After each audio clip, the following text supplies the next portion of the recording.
এই গোটা সৃষ্টির স্রষ্টা, গোটা জগৎকে তিনি সৃষ্টি করেছেন। ক্ষুদ্র থেকে ক্ষুদ্র, বৃহৎ থেকে বৃহৎ সৃষ্টির মালিক স্রষ্টা একমাত্র কে? আল্লাহ।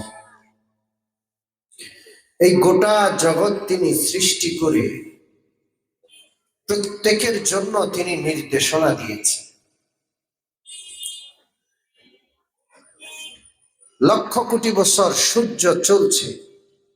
যেদিন থেকে আল্লাহ সূর্য বানালেন সেদিন থেকে কার কথা অনুযায়ী চলছে? রাত দিন সবকিছু, সাগর মহাসাগর নদী নালা সবকিছু কার হুকুম মতো চলে। এই জন্য কবি বলেন, প্রবল জ্ঞানী হইবে যাহারা, প্রবল জ্ঞানী হইবে যাহারা, আপন মনেতে বুঝিবে তাহারা, রাত্রি পারে না আগে যাইবার, দিনের স্থান করি অধিকার। চন্দ্র বাঁধে না সূর্যের গায়েতে, সূর্য পারে না চন্দ্রকে ধরিতে, যার যে স্থান বহাল রাখিয়া, ভ্রমণ করিছে খোদারে ডরিয়া। সবকিছু কার হুকুম মতো চলে? জোরে বলেন কার? একমাত্র মানুষ এই জগতে আল্লাহর কোটি কোটি সৃষ্টির মধ্যে একমাত্র মানুষ আল্লাহকে মানে না, আল্লাহর নির্দেশনা তারা মানে না। একমাত্র কে? এই জন্য কবি বলেন, এই জগতে যাহা কিছু আছে, এই জগতে যাহা কিছু আছে, সকলেই মানিল আল্লাহকে, কেবলই মানুষ আমরাও কই বেহুশ, মানিলাম না মোদের আল্লাহকে। আমরা শুধু আল্লাহকে মানি না, আমাদের আল্লাহকে মানা দরকার কি দরকার না? সব বিষয়ে পূর্ণাঙ্গ জীবন ব্যবস্থা নির্দেশনা কার দেওয়া? জোরে বলেন কার? মুসলমানের জীবন কেমন চলবে, পরিবার কেমন চলবে, শিক্ষা ব্যবস্থা কেমন হবে, সিলেবাস কি হবে, রাষ্ট্র ব্যবস্থা কেমন হবে, বিধান সংবিধান কেমন হবে, আন্তর্জাতিক সম্পর্ক কেমন হবে, সব বিষয়ে নির্দেশনা আছে না নাই? কে দিয়েছেন? আল্লাহ। আজকে যেহেতু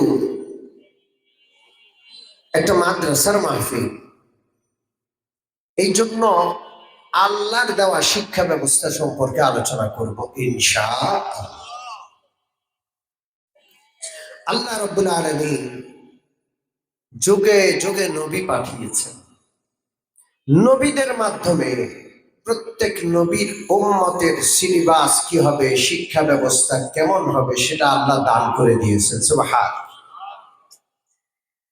সর্বশেষ নবী, আখিরি নবী মুহাম্মদুর রাসূলুল্লাহ সাল্লাল্লাহু আলাইহি ওয়াসাল্লামকে আল্লাহ পাঠালেন। সর্বপ্রথম ওয়াহী আল্লাহ তাআলা নবীজিকে যে ওয়াহীটা দিলেন সেটা ছিল ইকরা বিসমি রাব্বিকাল্লাযী খালাক, খালাকাল ইনসানা মিন আলাক, ইকরা ওয়া রাব্বুকাল আকরাম আল্লাযী আল্লামা বিল কলম। আল্লাহু আকবার। ইসলামের সর্বপ্রথম আয়াতে নির্দেশ দেওয়া হচ্ছে ইকরা, পড়ুন। তখনও নামাজের বিধান আসে নাই, শরীয়তের অন্য কোন বিধান আসে নাই। সর্বপ্রথম বিধান আল্লাহ দিয়েছেন বিশ্ব নবীকে, ইকরা, ও নবীজি আপনি পাঠ করুন, আপনি পড়ুন। পড়ার বিধান সবার আগে। এই জন্য ছোট বাচ্চা সবার আগে মার মুখে মুখে, বাবার মুখে মুখে সে পড়া শুরু করে। ঠিক ঠিক জোরে বলেন ঠিক কিনা? সেই পড়ার জন্য নির্দেশনা দিয়েছেন আল্লাহ। আর পড়ার জন্য সিলেবাস আল্লাহ দিবেন না, এটা হতে পারে? জোরে বলে হতে পারে? শুধু মুহাম্মদুর রাসূলুল্লাহকে নয়, যুগে যুগে আল্লাহ নবীদেরকে কিতাব দিয়েছেন, উম্মতের জন্য সিলেবাস দিয়েছেন। বড় বড় 4টা কিতাব আল্লাহ দান করেছেন। কয়টা কিতাব? ওয়া'দান আলাইহি হাক্কান ফিত তাওরাতি ওয়াল ইনজিলি ওয়াল কুরআন ওয়া আতাইনা দাউদা যাবুরা। 4টা বড় বড় কিতাব আল্লাহ নাযিল করেছেন, তাওরাত, জাবুর, ইনজিল, কুরআন। বড় বড় কিতাব কয়টা? জোরে বলেন কয়টা? ছোট ছোট অনেক গ্রন্থ আল্লাহ নাযিল করেছেন। সুহুফি ইব্রাহিম ওয়া মূসা, ইন্না হাযা লাফিস সুহুফিল উলা, সুহুফি ইব্রাহিম ওয়া মূসা। হযরত ইব্রাহিমকে আল্লাহ সহিফা দিয়েছেন, মূসা আলাইহিস সালামের উপর তাওরাত ছাড়াও আরো ছোট ছোট সহিফা, ছোট গ্রন্থ নাযিল হয়েছে। আল্লাহ, এই গ্রন্থগুলো আল্লাহ কি বেকার দিয়েছেন না পড়ার জন্য দিয়েছেন? জোরে বলেন, বেকার না পড়ার জন্য? পড়ার জন্য। এটা সিলেবাস। জাতি যদি এই সিলেবাস পাঠ করে, জাতির সব সন্তান, জাতির পরবর্তী প্রজন্ম নবীদের মতো চরিত্রওয়ালা হবে, নবীর সাগরিক সাহাবাদের মতো চরিত্রওয়ালা হবে। জাতি যদি এই সিলেবাস বাদ দেয়, যার সিলেবাস পড়বে তার মতো হবে। ঠিক কিনা? জোরে বলেন ঠিক কিনা? নবীর সিলেবাস পড়লে সন্তানগুলো নবীর আদর্শ শিখবে, নবীর সাহাবীদের আদর্শ শিখবে, সেইভাবে গড়ে উঠবে। আর যদি অভিশপ্ত ইহুদি খ্রিস্টানদের সিলেবাস পড়ে, তো জাতি নামে মুসলমান হবে, গোটা জাতি অভিশপ্তদের মতো করে জীবনযাপন শিখবে। ترسم نرسي بكعبة أي أعرابي، ترسم نرسي بكعبة أي أعرابي كيرا के तुमी रवि बद्र ख्रिस्टाना। কবির এই কবিতাটা কাকে লক্ষ্য করে বললেন? এক লোক হজে রওনা করছে। হজ করতে হলে কোথায় যাইতে হয়? জোরে বলেন। মক্কা আসলে হজের সামানা, লক্ষ্য, উদ্দেশ্য সব ঠিক আছে, হজে যাবে। কিন্তু ওই লোক মক্কার দিকে না চলে বিপরীত পথে তুর্কিস্তানের দিকে রওনা করছে। খুব আশা, খুব আবেগ, টাকাও খরচ করছে, চলছে, কষ্ট করছে, কিন্তু কাবার পথ ধরে নেয়, ধরছে তুর্কিস্তানের পথ।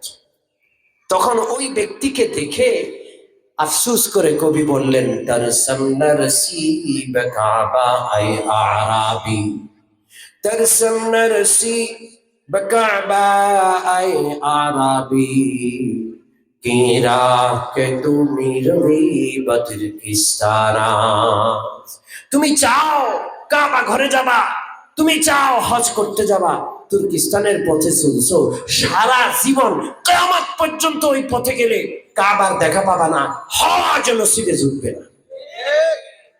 আমরা চাই আমাদের জাতি, আমাদের পরবর্তী প্রজন্ম যেন আল্লাহওয়ালা হয়, সৎ হয়, দুর্নীতি মুক্ত হয়, দুনিয়ামুখী না হয়ে আখিরাতমুখী হয়, গুণে গুণান্বিত হয়, ঘুষ না খায়, দুর্নীতি না করে, সুদ না খায়।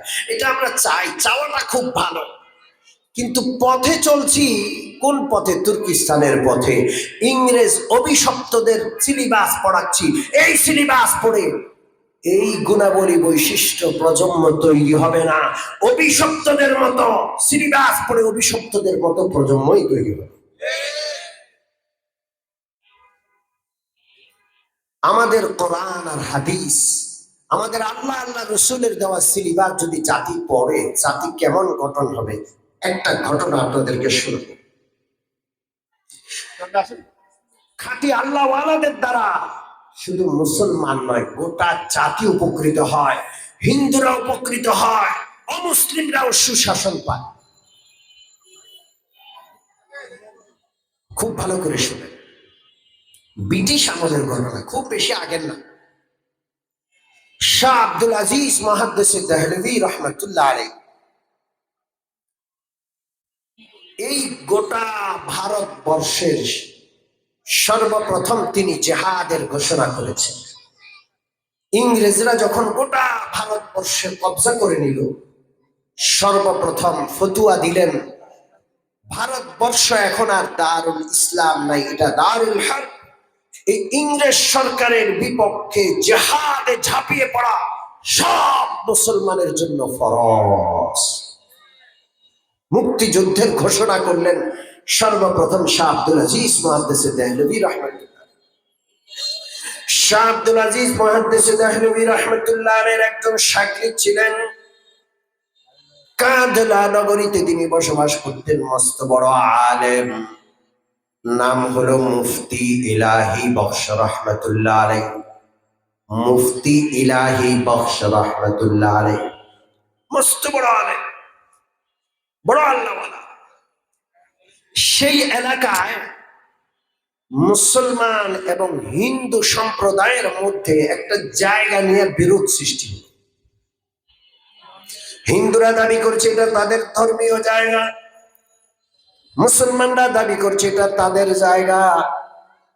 উভয়ের মধ্যে দ্বন্দ্ব যখন দেখা দেয়, সমাধানের জন্য উভয়ে ইংরেজদের আদালতের শরণাপন্ন হয়। ইংরেজ হাকিম মামলা নথিপত্র দেখার পর মহা মুসিবতে পড়ে গেল। মুসলমানদের দিকে রায় দিলেও সমস্যা, হিন্দুদের দিকে রায় দিলেও সমস্যা। এত জটিল মামলা, যে কোনো মুহূর্তে দাঙ্গা বেঁধে যাবে, মারামারি হানাহানি বেঁধে যাবে। যেই দিনে মামলার তারিখ হয়, কোর্ট প্রাঙ্গণে, আদালত প্রাঙ্গণে হাজার হাজার মুসলমান একত্র হয়। আবার কোর্টের প্রাঙ্গণে হাজার হাজার হিন্দু একত্রিত হয়। হিন্দুরা জয় শ্রীরাম বলে বড় আওয়াজে মিছিল করে, মুসলমানরা তাকবীরের আওয়াজ দিয়ে বড় আওয়াজে তাকবীর দেয়। একটা ধর্মীয় সংঘাতের আশঙ্কা দেখা দিল একটা জায়গা নিয়ে। মামলা চলছে, ইংরেজ হাকিম কি ফয়সালা দিবে খুঁজে পায় না। কারণ দাঙ্গা যদি বেঁধে যায়, সংঘাত যদি বেঁধে যায়, শত শত মানুষের রক্তে জমিন রঞ্জিত হবে। ইতিমধ্যে একটা ঘোষণা আসলো মুসলমানদের পক্ষ থেকে, যাদের জমিন, তারা ঘোষণা করলো এই জমির রায় যদি মুসলমানদের পক্ষে আসে, এখানে বিশাল আকারে মসজিদ নির্মাণ হবে। কি নির্মাণ হবে? মুসলমানরা তো খুব উত্তেজিত, মসজিদ হবে।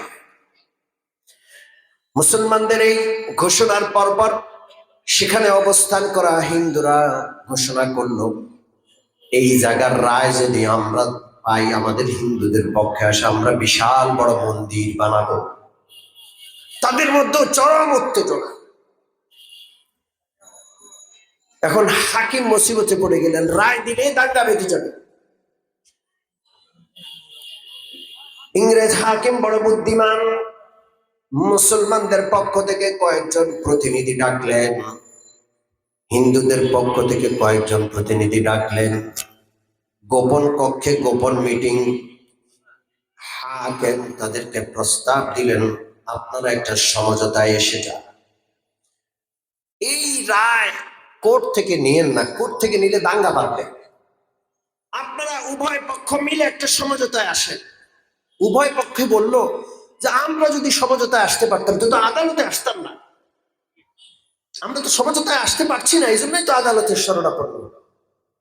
হাকিম বললেন, আপনাদের মধ্যে এমন কোন ব্যক্তি আসেনি যাকে আপনারা সবাই উভয় পক্ষ মানেন, যার রায় যার মতামত উভয় পক্ষ মেনে নিবেন, এমন কোন ব্যক্তি আসেনি।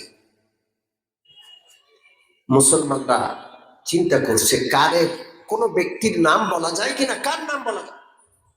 মুসলমান জবাব দিচ্ছে না। হিন্দুদের পক্ষ থেকে একজন পুরোহিত, গেরুয়া কাপড় পরা, কপালে দাগ, গালে গেরুয়া দাগ, উনি দাঁড়ায় বললেন, হ্যাঁ আমরা একজন লোককে মানি যদি মুসলমানরা তারে মানে, কিন্তু সেই লোক আমাদের ধর্মের না, ওই এক মুসলমান, তার নাম হইল মুফতি ইলাহি বখশ। তিনি যে বড় সৎ মানুষ, ভালো মানুষ, আল্লাহওয়ালা।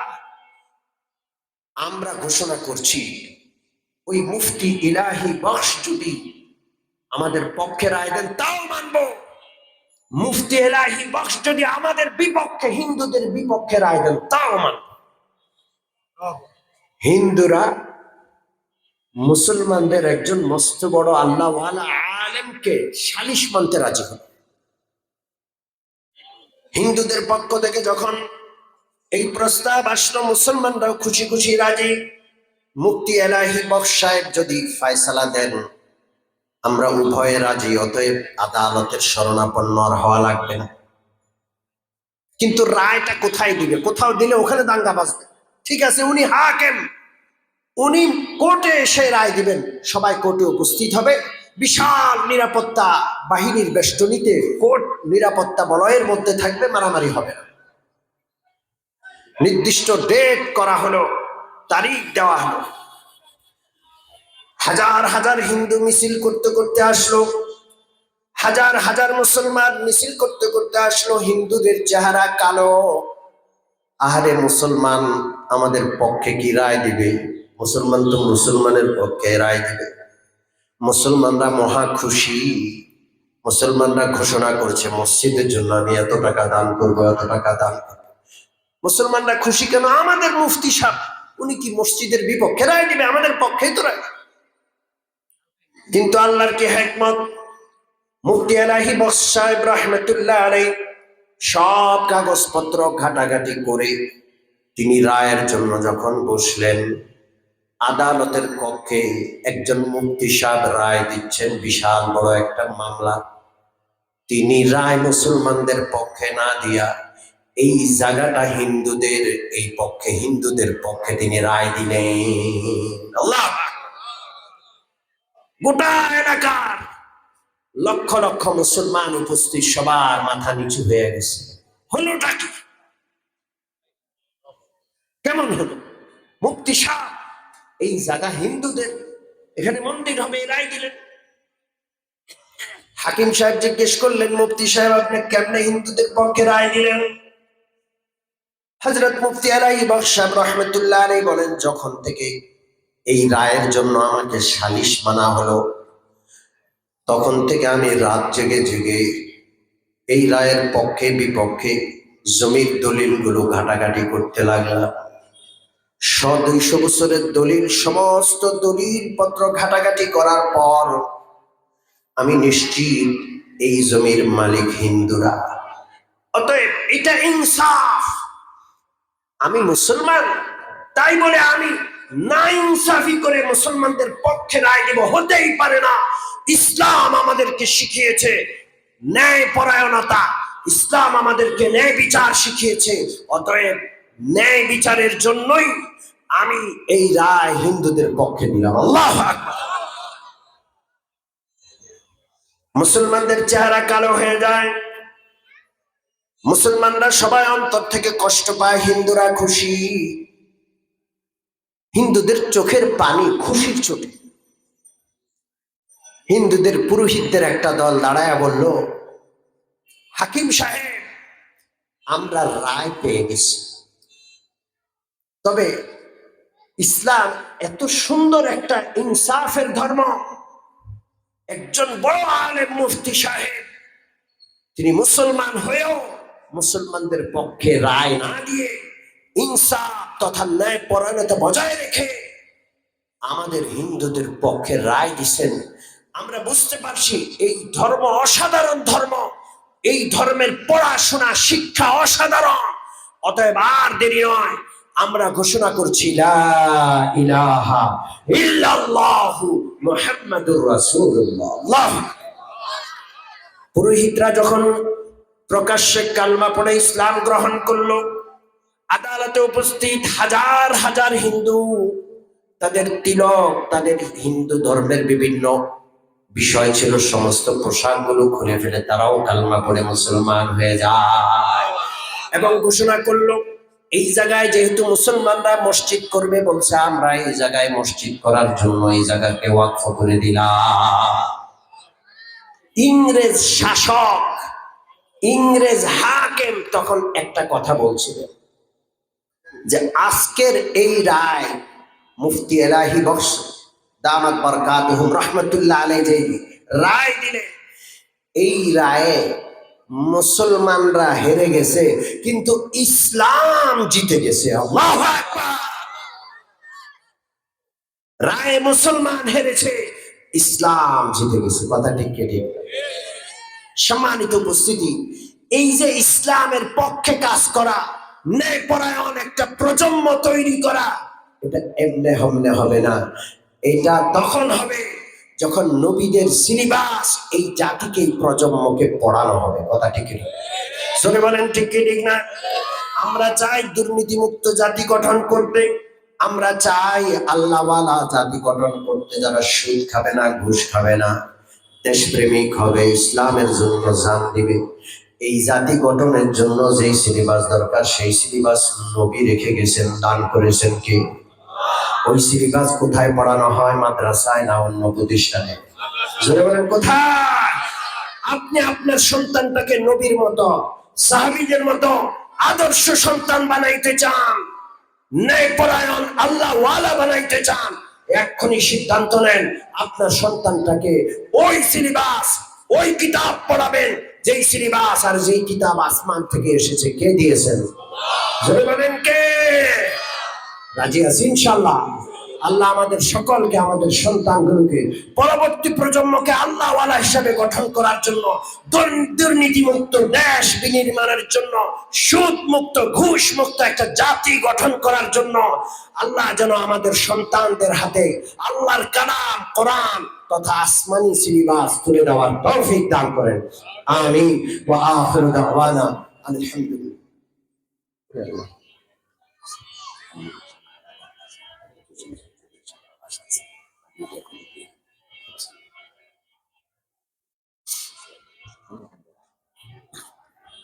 সম্মানিত উপস্থিতি, আমার সময় আরো 10 মিনিট বাড়ানো হলো। আপনাদের কি কষ্ট হচ্ছে? কষ্ট হচ্ছে? রাগ করবেন না তো? আমরা এমন জাতি গঠন করতে চাই যারা দুনিয়াকে লাথি মারে। সততা, সত্যবাদিতা, ন্যায়পরায়ণতা এদের কাছে এত দামি, কোটি টাকার এদের কাছে কোনো মূল্য নাই। এমন একটা জাতি গঠন করতে চাই। রাজি আছি না? যদি বলেন রাজি আছি। আমাদের একটা সমস্যা হয়ে গেছে, আমাদের পড়াশোনার উদ্দেশ্য হলো টাকা কামাই করা। কথা বুঝেন নাই? মা বাবা সন্তানকে ওই সাবজেক্ট পড়ায় যে সাবজেক্ট পড়াইলে বেশি বেশি টাকা কামাই করা যায়। ঠিক কি ঠিক না? আরো জোরে বলেন ঠিক কিনা? স্কুল কলেজের ওই সাবজেক্টটা বাছাই করে যে সাবজেক্ট পড়লে অনেক টাকা আয় করা যায়। পড়াশোনা এটা মহৎ একটা বিষয়। পড়াশোনার উদ্দেশ্য হইল জাতি গঠন করা, মহৎ জাতি, আল্লাহওয়ালা জাতি বানানো। পড়াশোনার উদ্দেশ্য টাকা পয়সা সম্পদ যদি হয়, এই পড়াশোনা নষ্ট আর বেকার পড়াশোনা। কথা ঠিক ঠিক না? হযরত হাকিমুল উম্মত আশরাফ আলী থানভী রাহমাতুল্লাহ আলাইহির ঘটনা শোনানোর আগে কাসেম নানতুবি রহমতুল্লাহ আলাইহির ঘটনা আপনাদেরকে শোনাই, যিনি দারুল উলুম দেওবন্দের প্রতিষ্ঠাতা। দারুল উলুম দেওবন্দের প্রতিষ্ঠাতা কাসেম নানতুবি রহমতুল্লাহ আলাইহি দারুল উলুম থেকে 5 টাকা তিনি বেতন পান। জোরে বলেন কয় টাকা? 5 টাকা বেতন পান। 2 টাকা দিয়ে তার মাসে সংসারের খরচ চলে যায়। বাকি 3 টাকা তিনি আল্লাহর রাস্তায় গরিব দুঃখী এতিম বিধবাকে দান করে দেন। প্রস্তাব আসলো হায়দ্রাবাদের রাজার পক্ষ থেকে। হায়দ্রাবাদ একটা স্বাধীন রাষ্ট্র ছিল। হায়দ্রাবাদের পক্ষ থেকে, হায়দ্রাবাদের রাজার পক্ষ থেকে প্রস্তাব আসলো, তারা বিশাল বড় একটা ইউনিভার্সিটি বানাচ্ছে। এই ইউনিভার্সিটির পরিচালনার জন্য বড় একজন আলেম, বড় একজন বিজ্ঞ শিক্ষাবিদ দরকার। যতজনের সাথে পরামর্শ করলেন সবাই মতামত দিলেন, এই শিক্ষাবিদ যদি হযরত কাসেম নানতবী হয় ভালো হয়। হায়দ্রাবাদের শাসক মনে মনে একটু অহংকার, তার তো টাকার অভাব নেই। কাসেম নানতবী, আচ্ছা কত টাকা লাগবে, তাকে নিয়ে আসবে। তিনি 500 টাকা, সেই যুগে 500 টাকা মাসিক তার বেতন হবে, এই ঘোষণা করলেন এবং এই মর্মে চিঠি পাঠাইয়া দিলেন কাসেম নানতবী রহমাতুল্লাহ। মনে মনে চিন্তা, 5 টাকা বেতনে মৌলবী মাদ্রাসায় পড়ায়, 500 টাকা যখন শুনবে দৌড়াইয়া লাভ দিয়ে চলে আসবে। মনে মনে খুব অহংকার তার।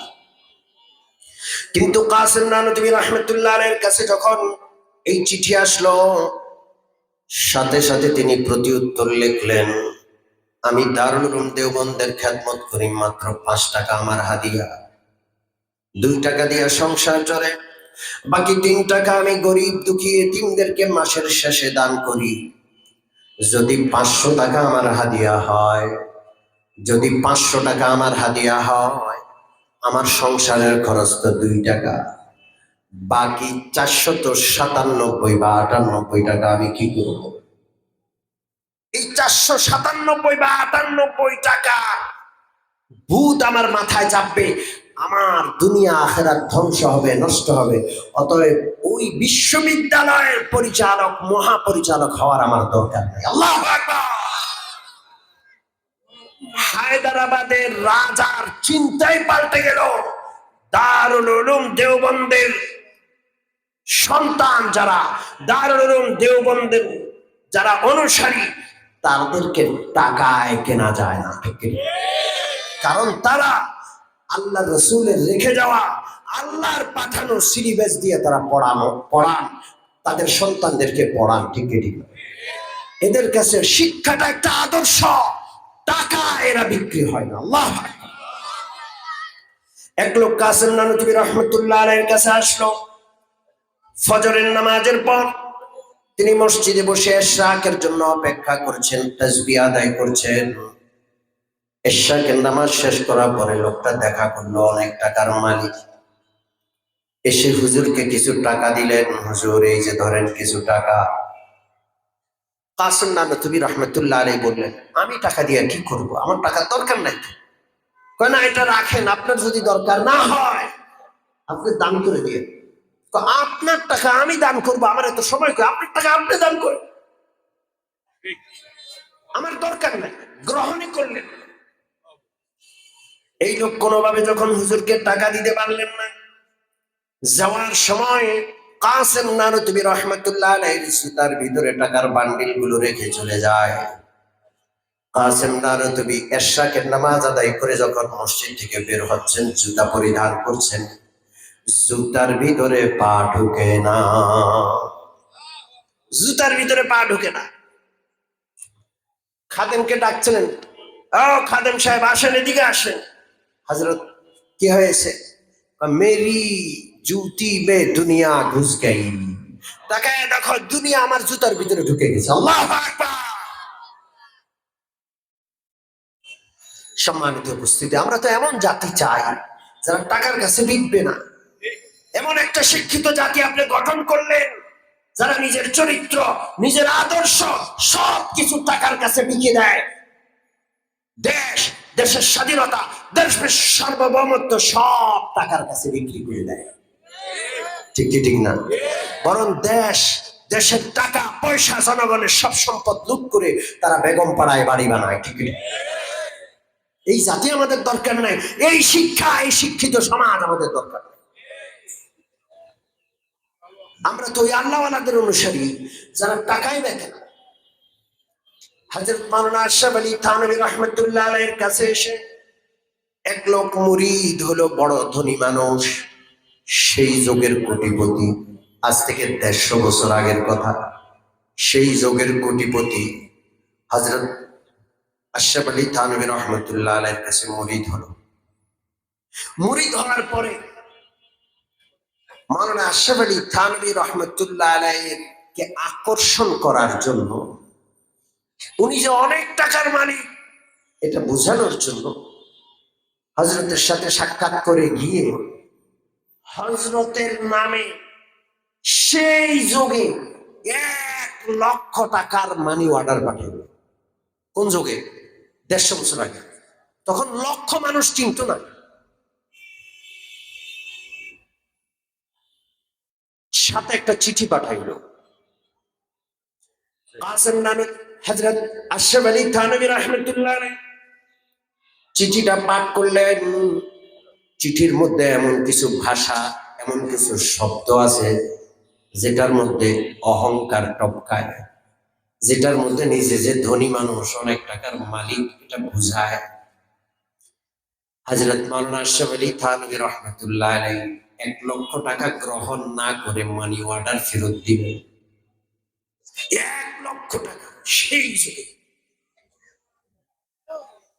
1,00,000 টাকা যখন ফেরত গেল, এই ধনী মানুষ বড় আশ্চর্য হইল, সর্বনাশ, 1,00,000 টাকার হাদিয়া ফেরত দেয়। তিনি আবার চিঠি লিখলেন, হুজুর, এই সময় পৃথিবীতে 1,00,000 টাকা কেউ কাউকে দেয় এমন মানুষ আছে, এমন মুরিদ কিন্তু পাবেন না। কথা কি বুঝছেন? হযরত হাকিমুল উম্মত শাহ আশরাফ আলী থানভী রাহমাতুল্লাহ আলাইহি চিঠির জবাব দিলেন যে আপনি যে পিসাবের কাছে আসলেন 1,00,000 টাকা ফেরত দিতে পারে এমন পীর পৃথিবীতে আর পাবেন না। সুবহানাল্লাহ বলবেন না? জোরে বলেন সুবহানাল্লাহ। আমরা তো এমন জাতি গঠন করতে চাই যারা পড়াশোনা শিখে এমন একটা আদর্শ ধারণ করবে, টাকার কাছে বিকবে না। ঠিক ঠিক।